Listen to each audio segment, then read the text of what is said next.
Hello. Today, let us talk about factors to consider in writing instructional materials or IMs by Ornstein. Um, there are several things which we should consider when we are writing IMs, particularly like modules, like references, like books. Number one, there is understanding. It is very important that we do understand who our learners are. This requires matching the materials to the learner's abilities and prior knowledge. It is important that writers of instructional materials do know who the learners are, their abilities, their skills. If students do not understand the materials, frustration sets in. So there will be frustrations if ever that they are not yet aware of the materials, making learning more difficult. The teacher writer must know whether the materials are suited. It's very important that the writers know whether the materials are suited to their learners, to the level of the students, their level of understanding, and whether they will understand those. Thus, the teacher or writer must provide for background lessons and check up activities and exercises to assess students' understanding. So, there should be background lessons and check up activities so that the writer would know whether the students have prior knowledge as to those topics. This is especially important for younger and slower students and when introducing new concepts. So, very important for slower students and when we introduce new concepts. That's number one, understanding. Another consideration is structuring or clarifying. This involves organizing the material so that it is clear to the students.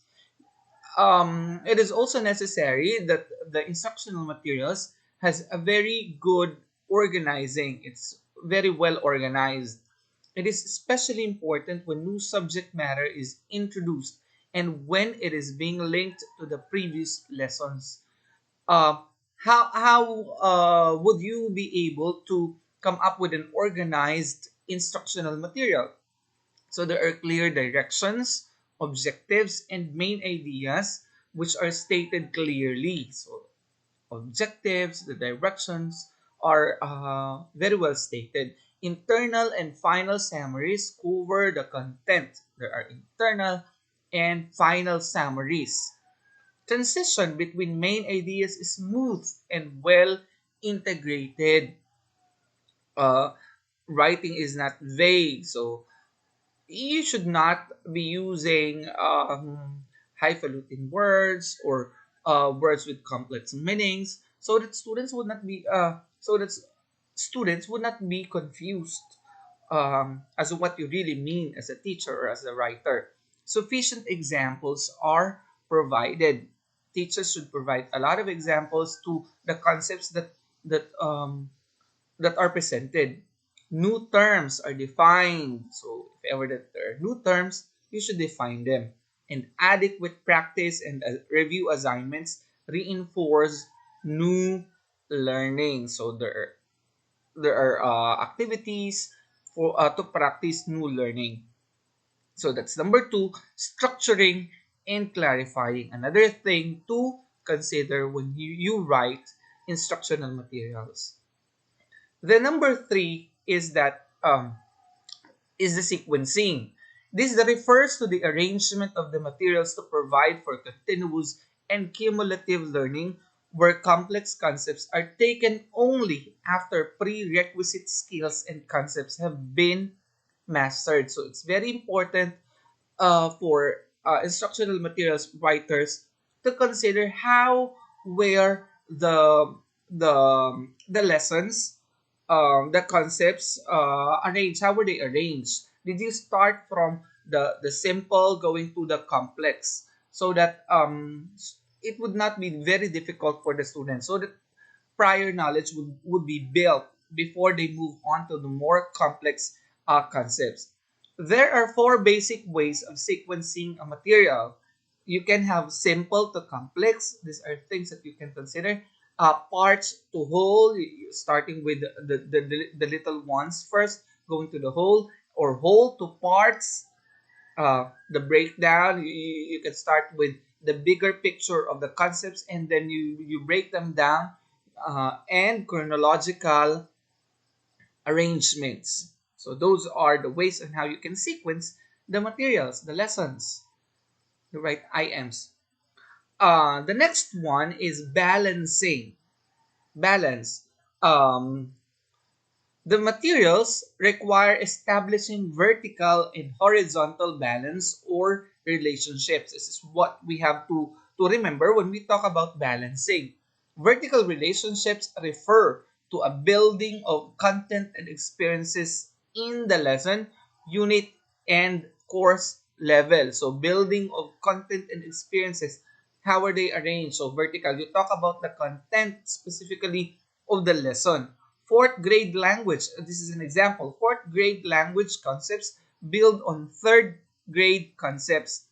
The second unit plan builds on the first. So vertical, it's internal, the internal arrangement of the concepts, where the present lessons um, highlighted in the earlier discussions.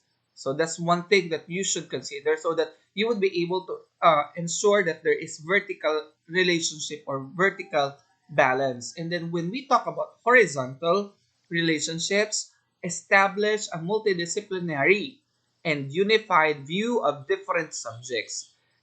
For example, the content of the social studies course is related to English and science that has something to do with integration that we have now. So you try to make use of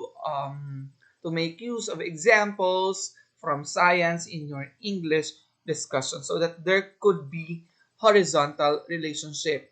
Um, you try to relate English from science concepts and things like that. So that's vertical and horizontal relationships, so that there could be balance. The next consideration is explaining. This refers to the way headings, terms, illustrations, and summary exercises are integrated with the content. So you talk about the terms, the headings that you use in your instructional materials.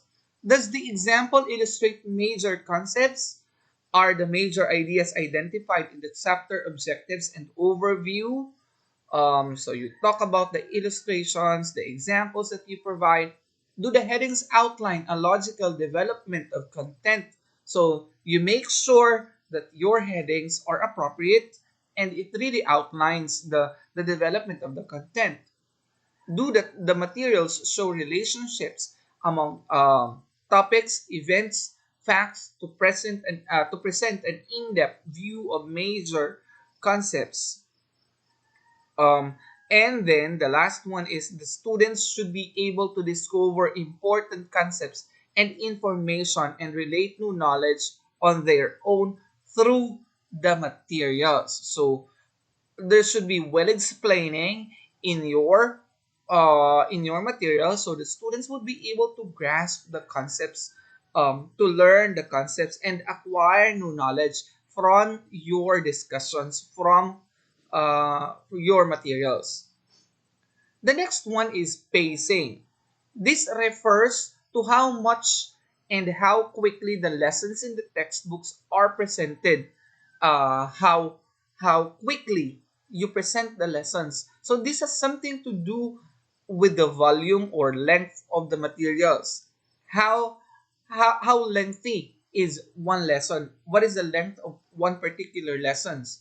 Should the volume or length of the material should not overwhelm the students. There are some instances that one particular lesson would have a lot of discussions that sometimes or most of the times overwhelm the students. But there must be enough to have an effect. But you should also ensure that it's not too short, to wherein students wouldn't be able to learn anymore from the discussions.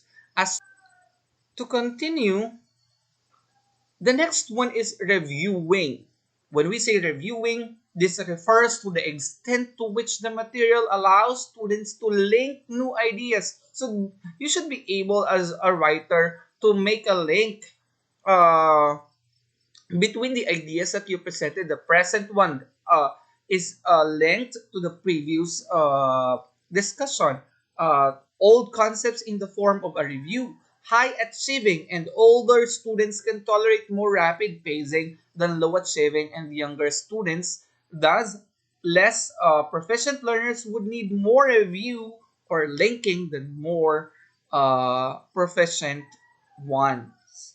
So you should be able to make a review so that you would be able to tap also or to help also the less proficient learners reviewing previous lessons so that there would be a link. The next one is elaborating. This ensures that students learn better through a variety of ways. The idea is to provide in the textbook opportunities for students to transform information to one form to another and to apply new information to new knowledge. So there should be a lot of elaborating by using various techniques such as comparing and contrasting. These are the techniques which you can use. Comparing and contrasting, drawing inferences, paraphrasing, summarizing, and predicting. This could be also a guide to the activities which you provide your learners. You can make them summarize, you can make them paraphrase the ideas which were presented.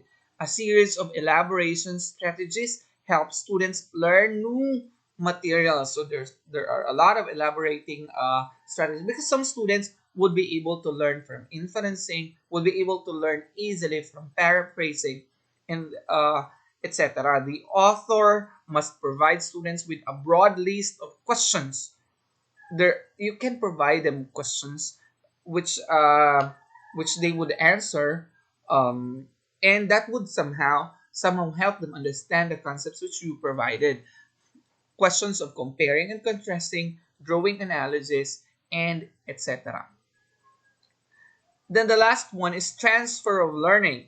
This may be done in a number of ways. Transfer of learning may be concept related, inquiry related, learner or utilization related. The first two organizers seem to work best in intrinsically motivated students. There are some who would willingly learn even without the help of others. So they are intrinsically motivated. And the second two best with students who need a student who needs to be extrinsically motivated, and there are some students who would want extrinsic motivation, so the learner or utilization related. So that works best for extrinsically motivated students.